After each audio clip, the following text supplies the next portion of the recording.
Halo selamat pagi pemirsa, apa kabar Anda pagi ini?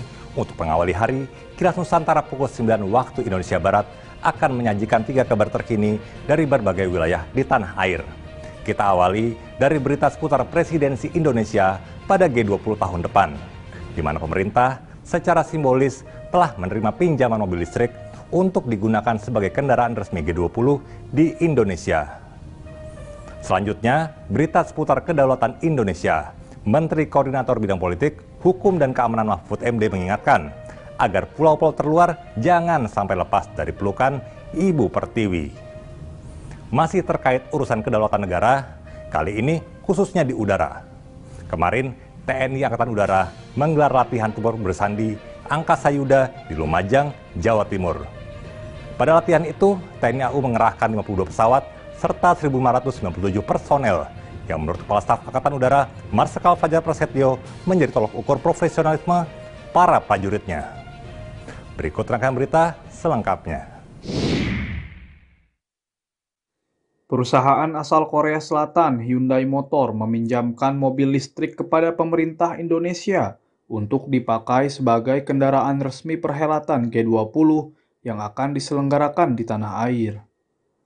Penyerahan tersebut secara simbolis diterima oleh pemerintah Indonesia melalui Menteri Koordinator Bidang Perekonomian Airlangga Hartarto dan Menteri Perindustrian Agus Gumiwang Kartasasmita serta disaksikan oleh duta besar dari kedua negara.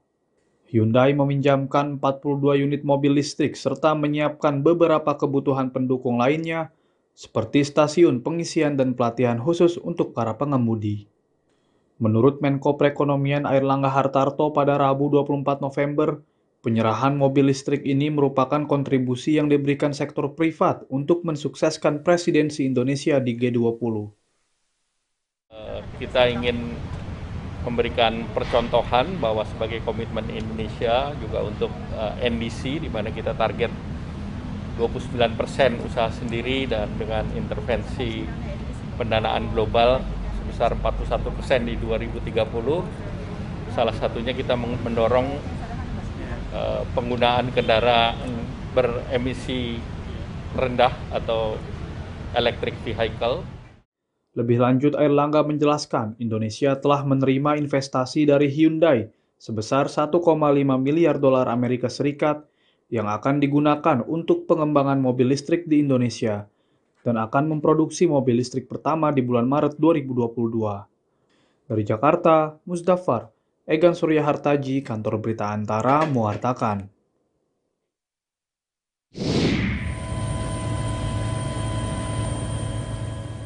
Menteri Koordinator Bidang Politik, Hukum dan Keamanan Mahfud MD mengingatkan agar pulau-pulau terluar Indonesia jangan sampai lepas dan diambil oleh negara lain.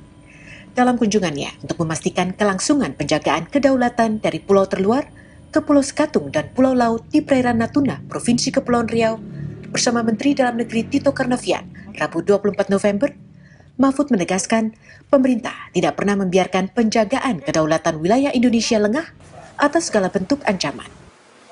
Nah, ini tidak banyak didiskusikan di publik, tetapi ini kita kerjakan setiap hari untuk menjaga kedaulatan negara Republik Indonesia dengan semboyan bahwa tanah atau pulau atau perairan Republik ini tidak boleh sejengkal pun hilang dari kekuasaan dan kedaulatan hukum kita. Lebih lanjut, Mahfud mengatakan, bangsa Indonesia harus bangga dan menjaga kekayaan yang memiliki 17.504 pulau, termasuk pulau kecil seperti Pulau Sekatung dan Pulau Laut, sebagai bagian dari pulau-pulau terluar Indonesia. Pulau Sekatung adalah pulau terluar dan paling utara dari wilayah Kabupaten Natuna, Provinsi Kepulauan Riau, yang terletak di Laut China Selatan dan berbatasan dengan negara Vietnam. Sedangkan Pulau Laut merupakan kecamatan terluar di daerah Kabupaten Natuna. Tim Kantor Berita Antara mewartakan.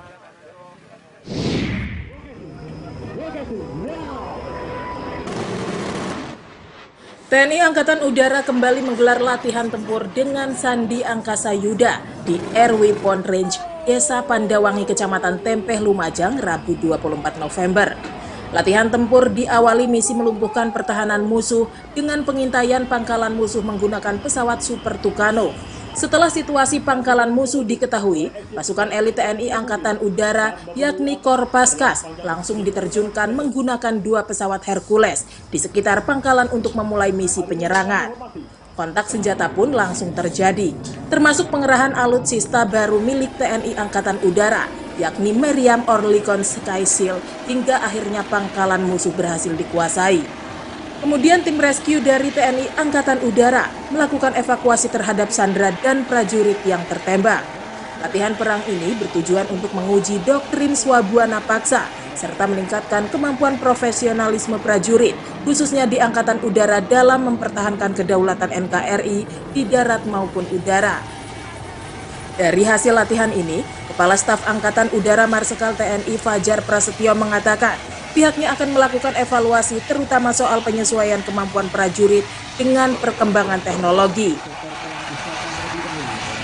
Tadi dan Kodiklat AU sudah menyampaikan ada beberapa hal yang perlu kita revisi. Hal ini terkait dengan dinamika lingkungan strategis dan kemajuan teknologi. Jadi kita terus mengevaluasi doktrin. Disinilah tugas TNI Angkatan Udara untuk melaksanakan latihan ini untuk melihat kesiapan satuan-satuan juga.